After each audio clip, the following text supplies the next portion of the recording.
നമസ്കാരം, ഞാൻ doctor Arun B Nair. 13 വയസ്സുള്ള പെൺകുട്ടിയെ അവളുടെ അമ്മ കൊണ്ടുവരുന്നത് ഇവൾ ക്ലാസ്സിൽ ശ്രദ്ധിക്കുന്നില്ല എന്നുള്ളൊരു പരാതിയുമായിട്ടാണ്. കഴിഞ്ഞ 2 കൊല്ലമായിട്ട് ഈ ബുദ്ധിമുട്ടുണ്ട്. അപ്പോൾ ക്ലാസ്സിൽ പഠിപ്പിച്ചുകൊണ്ടിരിക്കുന്ന സമയത്ത് ഇങ്ങനെ പെട്ടെന്ന് കണ്ണിങ്ങനെ തുറച്ചിങ്ങനെ നോക്കും. അത് കഴിഞ്ഞ് അധ്യാപകർ ചോദ്യം ചോദിച്ചു കഴിഞ്ഞാൽ എന്നൊക്കെ പറഞ്ഞുകൊണ്ടിരിക്കും എന്നാണ് പറയുന്നത്. എന്താണ് ചോദിച്ചതെന്നുള്ളതിന് മറുപടി പറയില്ല. അപ്പോൾ മാതാപിതാക്കളെ വിളിച്ചു വരുത്തി അധ്യാപകർ പറഞ്ഞു, ഒട്ടും ശ്രദ്ധയില്ല ഈ കുട്ടിക്ക്, അതുകൊണ്ട് ഒരു കൗൺസിലറിനെ കാണിച്ച് കൗൺസിലിംഗ് എന്തെങ്കിലും കൊടുക്കണം എന്ന് പറഞ്ഞു. അപ്പോൾ മാതാപിതാക്കൾ ഈ കുട്ടിയെ കൊണ്ടുപോയി കൗൺസിലിങ്ങിന് വിധേയമാക്കി. അപ്പോൾ കൗൺസിലിംഗ് നടത്തിയ വ്യക്തി ഇത് ശ്രദ്ധക്കുറവിൻ്റെ വിഷയമാണ്, ശ്രദ്ധ മെച്ചപ്പെടുത്താനുള്ള കുറച്ച് ട്രെയിനിങ്ങുകളും കാര്യങ്ങളുമൊക്കെ പറഞ്ഞു കൊടുത്തു. പക്ഷേ എന്നിട്ടും ഈ ബുദ്ധിമുട്ട് മാറുന്നില്ല. പിന്നെയും ഈ ക്ലാസ്സിൽ ഇങ്ങനെ ഇരിക്കുന്ന സമയത്ത് കുറച്ച് നേരം കണ്ണിങ്ങനെ തുറച്ചിങ്ങനെ വരും എന്നാണ് പറയുന്നത്. ഒരു 10 സെക്കൻഡ് അല്ലെ 15 സെക്കൻഡ്. അത് കഴിഞ്ഞ് പിന്നെ ചോദിക്കുമ്പോൾ കുട്ടിക്കൊന്നും ഓർമ്മയില്ല. എന്നാൽ കുട്ടി നല്ല ബോധത്തോടെയും കണ്ണൊക്കെ തുറന്നുമൊക്കെ തന്നെയാണ് ഇരിക്കുന്നത്. അതിന് ഇതാദ്യം ക്ലാസ്സിൽ മാത്രമായിരുന്നു, പതിയെ വീട്ടിലും ഇത് പ്രകടമാകാൻ തുടങ്ങി. വീട്ടിലിരുന്ന് പഠിക്കുന്നതിനിടയിൽ ഇതേപോലെ കാണിക്കും. മാതാപിതാക്കളുമായിട്ട് സംസാരിക്കുന്നതിനിടയിലും പെട്ടെന്ന് എന്തെങ്കിലും ഒരു കാര്യം പറഞ്ഞുകൊണ്ടിരിക്കുന്നതിനിടയിൽ ഇങ്ങനെ കണ്ണ് തുറച്ചിങ്ങനെ ഇരിക്കുന്ന കാണാം. അത് കഴിഞ്ഞ് ചോദിക്കുമ്പോഴത്തേക്ക് എന്തോ ഉറക്കത്തിൽ നിന്ന് ഉണർന്നു വരുന്ന പോലെ ഇങ്ങനെ കുട്ടി പെട്ടെന്ന് പെരുമാറുന്നതായിട്ടാണ് കാണുന്നത്. അപ്പോൾ ഇതിങ്ങനെ ആവർത്തിച്ച് വരുന്ന ഒരു സാഹചര്യം കഴിഞ്ഞ 2 കൊല്ലമായിട്ട് ഉണ്ട്. ഇതിപ്പോൾ പരീക്ഷ സമയത്തും ഇത് പ്രകടമാവുകയാണ്. പരീക്ഷയ്ക്ക് ഇരിക്കുന്ന സമയത്തും ഇതേപോലെ കണ്ണിങ്ങനെ മിഴിച്ചു വരുന്നു. കുറച്ച് നേരത്തേക്ക് ഇങ്ങനെ സ്റ്റക്കായിട്ടിരിക്കുന്നു. പിന്നെ അധ്യാപകർ പോയി തട്ടിയൊക്കെ വിളിക്കുമ്പോഴത്തേക്ക് ഇങ്ങനെ ഉണർന്നു വരുന്ന പോലെ വരുന്നു. ഈ ഒരു സാഹചര്യമാണുള്ളത്.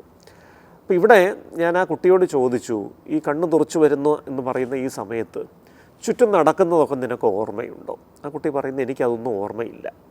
നീ ക്ലാസ്സിലാണ് ഇരിക്കുന്നത് എന്നുള്ളത് നിനക്ക് ഓർമ്മയുണ്ടോ? ഇല്ല. എന്താണ് മറ്റുള്ളവർ പറയുന്നത് എന്നുള്ളത് നീ കേൾക്കുന്നുണ്ടോ ആ സമയത്ത്? ഇല്ല.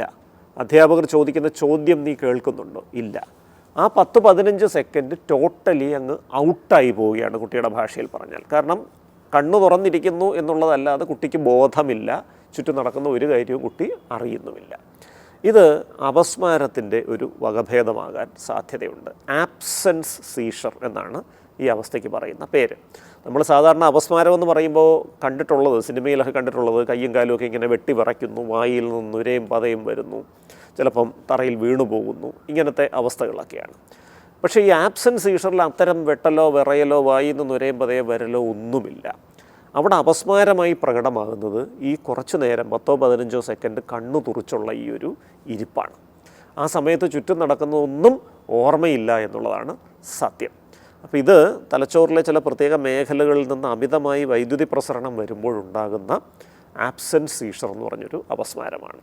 അപ്പോൾ ഇതിന് കൃത്യമായിട്ട് അപസ്മാര വിരുദ്ധ ഔഷധങ്ങൾ, ആൻറ്റി എപ്പിലെപ്റ്റിക് മെഡിക്കേഷൻസ്, ഇത് കൊടുക്കുക എന്നുള്ളത് തന്നെയാണ് വേണ്ടതായിട്ടുള്ളത്. അപ്പോൾ കൃത്യമായിട്ടുള്ള മരുന്ന് കൊടുത്തു കഴിഞ്ഞപ്പോഴേക്കും ഈ കുട്ടിക്ക് നല്ല ഒരു പുരോഗതി വന്നു. 2 ആഴ്ചയ്ക്കുള്ളിൽ തന്നെ ആ അപസ്മാര ലക്ഷണങ്ങൾ പൂർണ്ണമായി മാറി. ക്ലാസ്സിലിരിക്കുമ്പോൾ പൂർണ്ണമായിട്ട് ശ്രദ്ധിക്കാനായിട്ട് സാധിക്കുന്നുണ്ട്. മനസ്സിങ്ങനെ പതറിപ്പോകുന്നില്ല. അധ്യാപകർ ചോദ്യം ചോദിക്കുമ്പോൾ കൃത്യമായിട്ട് മറുപടി പറയാൻ പറ്റുന്നുണ്ട്.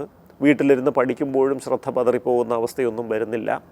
ഇതിനോടൊപ്പം ശ്രദ്ധിക്കേണ്ട ഒരു കാര്യം, പലപ്പോഴും ഇത്തരത്തിലുള്ള അപസ്മാരങ്ങളെ വഷളാക്കുന്ന 2-3 ഘടകങ്ങളുണ്ട്. അതിലൊന്ന് ഉറക്കക്കുറവാണ്.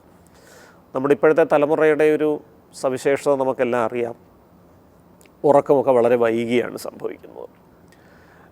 രാത്രി വളരെ വൈകിയിരുന്ന് ഡിജിറ്റൽ ഉപകരണങ്ങൾ ഉപയോഗിച്ചുകൊണ്ടിരിക്കും, സ്ക്രീൻ ഡിവൈസസ് ഉപയോഗിച്ചുകൊണ്ടിരിക്കും, ചിലപ്പോൾ ഓൺലൈൻ ഗെയിമുകൾ കളിക്കും. ഇതൊക്കെ കാരണം ഉറക്കത്തിൻ്റെ ദൈർഘ്യവും ഉറക്കത്തിൻ്റെ ഗുണനിലവാരവും കുറയുന്നത് ഇത്തരം അപസ്മാരങ്ങൾ വർദ്ധിക്കാനുള്ളൊരു കാരണമാണ്.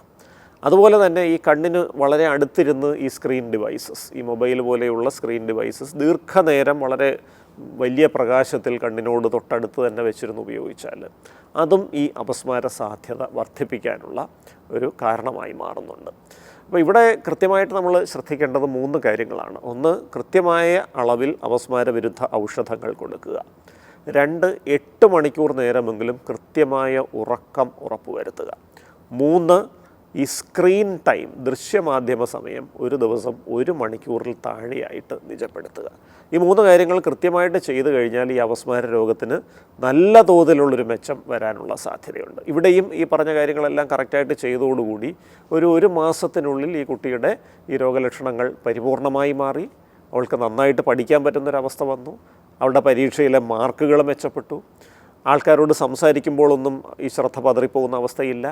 ക്ലാസ്സിലെ അധ്യാപകർ ചോദ്യം ചോദിക്കുമ്പോൾ മറുപടി പറയാനായിട്ട് ബുദ്ധിമുട്ടൊന്നുമില്ല. നല്ല രീതിയിലത് ഏകദേശം പൂർണ്ണമായിട്ട് തന്നെ മാറി വന്നു. അപ്പോൾ കൃത്യമായിട്ട് ഇത്തരം സംഗതികൾ, അപ്പോൾ നമ്മൾ ഈ ക്ലാസ് മുറിയിൽ കണ്ണ് തുറച്ചിരിക്കുന്ന ഈ സംഗതി ഒരുപക്ഷെ അപസ്മാരത്തിൻ്റെ ലക്ഷണമാകാം. ആ രോഗനിർണയം വൈകരുത്. കൃത്യമായിട്ടുള്ള ചികിത്സയും കൊടുത്തു കഴിഞ്ഞാൽ നമുക്കിത് പൂർണ്ണമായിട്ട് മാറ്റിയെടുക്കാൻ സാധിക്കും. നന്ദി, നമസ്കാരം.